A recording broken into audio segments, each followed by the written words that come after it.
Alrighty guys, so we're kind of limited in space here. We got the big bike here, and then I tuck this guy in the corner when I'm not using him. But I'm going to show you guys how to diagnose the problem first of all. So this one was really easy. It would be hard to tell you through the audio, but you'll hear it. I wouldn't recommend doing it for an extended period of time, but when you have your exhaust pipe off, start to run it. Just run it for a very short period of time without the actual exhaust on there, and you'll hear it. It makes a much more poppy two-stroke dirt bike sound. And then when you have the exhaust on, it's much more muffled, and it makes a very unique sound by comparison to without. And when you're riding down the road, you'll hear the difference. With this one, it was very gradual. I didn't think it was that. I thought I was having some other problems, but the more I rode it through the day, it got louder. It became much more poppy and cackly sound, because what had happened was it was a small blow, and then it just kept popping more of the gasket out, and as more of the gasket popped out, it would get louder and louder, and eventually there was no other way of looking at it, so I went down there, and I took a look at it, and that is the telltale signs of a blown exhaust gasket. This is all the excess waste. You got some oil, and you got some excess gas that just didn't get burned up and all that. This is the sign that you have a blown exhaust gasket. If you have a blown head gasket, it'll appear right underneath the head as well. But yeah, that is the sign. It's very easy to spot. You'll hear it, you'll see it, everything about it'll be easy. One thing that might actually throw you off is this may loosen up your actual exhaust pipe. And when it loosens up, it may end up sounding like you have a blown exhaust gasket, but it could just be loose. So very simple to diagnose. Like I said, it just sounds different, and you can just see all the oil and whatnot coming out and spreading all over the front of the bike, front of the cylinder rather. Very simple. So what we're gonna have to do, we're gonna take off your two exhaust studs. Ew, see, yeah, look at that. I just barely tapped it and it's already sticking to me. It's all sticky and gross. So we're taking off the two exhaust studs that will let us take off this pipe. On this one, we also are connected to the clutch, so I got to remove a bolt there, which is, we're not going to go over that on video because everyone knows how to unscrew bolts. And then I'm going to show you what the old gasket looked like and what our new gasket will look like and the options we have there. This would be a very simple process. There's virtually no way you can really mess this up. You can overthink it for sure, but I mean, it's very simple and not much to worry about. So we're just going to unscrew these two bolts, and you guys can do the same at home, and then I'll show you guys what to do. Guys, alright, so we're back. I took off the exhaust, so you removed your bolts. I got, this is the one that holds it to the clutch cover, and these are my two exhaust studs. So what you're going to want to do is make sure that you have no gasket material left over. I already took mine out. It's right here. What ended up happening, I'll show it to you guys. One side is obviously perfect. The other side had a paper blowout. Hold on, let me see if I can get that to focus for you real quick. Come on, focus. Ooh. It can be really difficult to focus with this, especially with one hand. Hold on. Focus. Alright, well, it's not going to focus, but you can kind of see it. That little shiny part right where my thumb is, that's a paper blowout. It's a little thinner there. And it was on here like this, so it blew out on the exhaust side. And when it had a hole about there, so it blew all of this gunk all over my engine. That's what happened there. So we're going to replace it with an all-aluminum one. It's a lot thicker. And the reason why they're aluminum, and the reason why they are, one more thing. Also, make sure you remove all of your gasket material. You want nothing to inhibit the seal. But the reason why these are thicker is so you can match them up. You can Dremel them out to match them up to both your cylinders. This is a spare cylinder I have lying around that had an exhaust stud break off on the inside. I plan on getting that out somewhere. I'll figure that out, probably with a Dremel. But yeah, you match this up. You would drill it in, bolt it on just like you normally would. And then you Dremel out both your exhaust port and your actual exhaust gasket in this instance to match it up to the cylinder, and then you would do the same thing with your new matched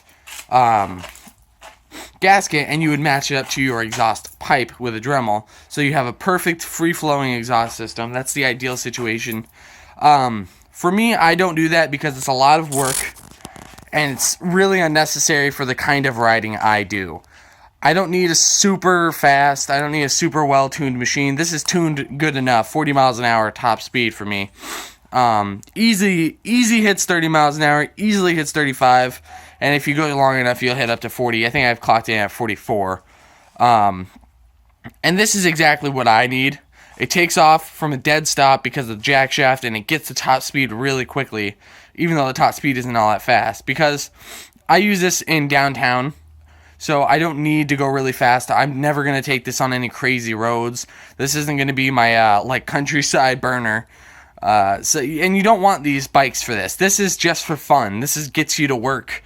This gets you down the road. This is a quick ride. This is not for speed runs. This isn't for maintaining a highway speed. If you're getting up to 50, 60, 70 miles an hour, you're going too fast on these things. You're asking for trouble. There will be somebody out there who says, well, this engine can do this or that with all these modifications, but the bike is the weak link here. No matter what kind of components you get, no matter what kind of tires, it doesn't matter. These are bicycle components. These were not made to handle that kind of speed. Maybe if you got one of those $5,000 road bikes that were made for downhill road racing, they'll manage. But in time, they will not. They will break down. You will have an axle or bearing problem. You will have a spoke break. You will have a fender come off. Something will happen, and you will fall down. You will wreck. I've had it happen to me. I've seen many people have it. There are very few people who do ride a bike as much as I do who haven't experienced some kind of bicycle-related crash because these components were not made for that. I learned the lesson the hard way. I had a fender. Both fenders ended up breaking off of me at one point with a different bike. It's just not worth it. It caused multiple crashes. I had a front flip over once. It was just none of that was worth it when I could have just been riding this the way it should have been. It's a commuter bike, so I built this one up for commuting, But that's just my little warning about that. Whenever you want to go fast, get one of these. Get yourself a nice XS 1100. That's what I did. I bought this guy for $600. I fixed it up, and now I can go all the way up to 130 miles an hour if I want to, because that bike is meant to do this. It's safe to do it on. Well, as safe as 130 can be, but this is the one you want to do for that kind of stuff. This is what you want to do to go, for fun, cruising around town, not for main roads. So let's get back on track. What I'm going to do, and this is what all you guys are going to do, I'm not going to, like I said, I'm not going to port this out, but you guys can. And then what you do is you just put this on here, line up your exhaust port, and put the studs back in. Very, very simple, and I'm going to do that off screen. I don't really have any cameraman around me to help me with this stuff. But you just line it up, line up your exhaust port, put your studs in, and this guy is sealed. If you'd like, you can put some sealant, some gasket sealer. Make sure you get the red stuff, I believe, or the black stuff. I can't remember which one. But there's one that's high-temp silicone sealant that's made to withstand this kind of temperature. These guys don't get nearly as hot as they're rated for. I think these guys only get up to like 200, 300 Celsius. The type, I think it's the copper stuff that was made for exhaust pipes. I don't remember. That stuff's rated for much higher temperatures, like 800 degrees, 900 degrees Fahrenheit or something like that. So it should be able to stand it. Plus, I don't use sealant on these. They're tiny engines. They don't really care. You can, like I said, you can tune this to your heart's extent, and it's not really going to net a whole lot. At best, you're looking at 50 miles an hour. At that point, who cares? Like I said, I just cruise. So I'm not going to do anything to this. I'm just going to slap that guy on there, line up my pipe, and screw it back on. And then we'll fire her up and see how she runs. All right, guys. So we just finished installing the gasket. So this is what I was talking about on the other side, by the way. I got this clutch cover arm that secures it in a third point, makes it a lot more sturdy, a lot less. The vibrations get absorbed in a good way. And then I don't know if I can get you to see it. Let's go to the other side. Ugh. Okay, let's see. There we go. So, let's see. There we go. So you can kind of see the gasket, the new gasket's in there. It's that little aluminum block right there. So it's in place. Make sure you snug these down. Don't over tighten this, as that will you'll end up stripping it, and that's the worst. Stripping out ahead is awful. It's absolutely terrible. So what we're going to do is we're going to go test it out, make sure it runs all good, make sure it settles good, and periodically, like every couple weeks, just snug them up again. You don't have to be really tight. You don't even need to feel it move. Just every once in a while, hit it with your Allen wrench or whatever kind of bolt you got in there. And just, if it moves, great. If it doesn't, don't force it. You're just snugging them up so that nothing becomes loose. You don't want anything to rattle around or anything like that. Every once in a while, just give it a quick little tighten. It'll probably move a little bit because it'll just rattle out of place a tiny, tiny bit. As long as you stay up to date on it, you don't got to, move it a whole lot. Just snug it up. So we are done. Make sure you get your kill switch on. And you got your fuel on. And then you got your choke on. Missing it. There we go. Boop. Choke lever. Alright guys, we're gonna go bring it outside and we are gonna go test it. Alright guys, I got the GoPro set up. I just have it sitting on a table. We're gonna go test it just to make sure it all runs. We're gonna see how it looks. I have no idea what the camera angle is gonna look like. I'll try and bring it closer.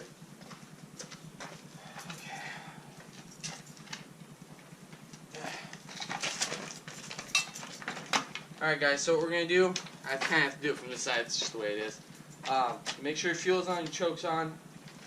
I already started it up once actually without you guys because, I like to check my work before I do stuff. But what we're going to do, keep your clutch out, you lift your rear wheel up, put your pedal about halfway. Give it a good kick. Whoop. Every once in a while you get that. If it's not warmed up enough, it might die on you. Whoop.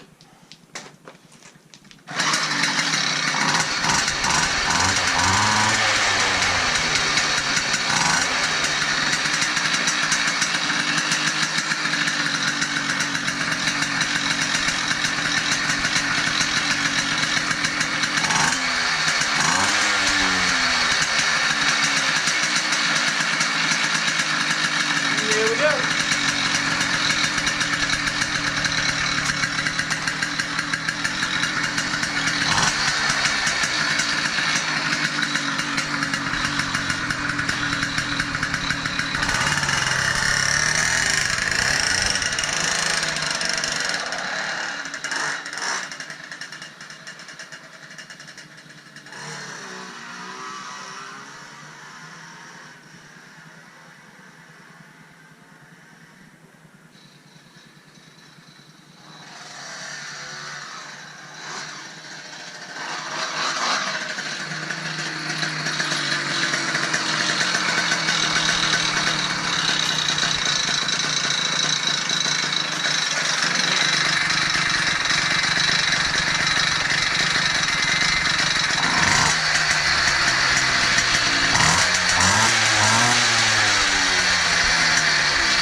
Alright guys,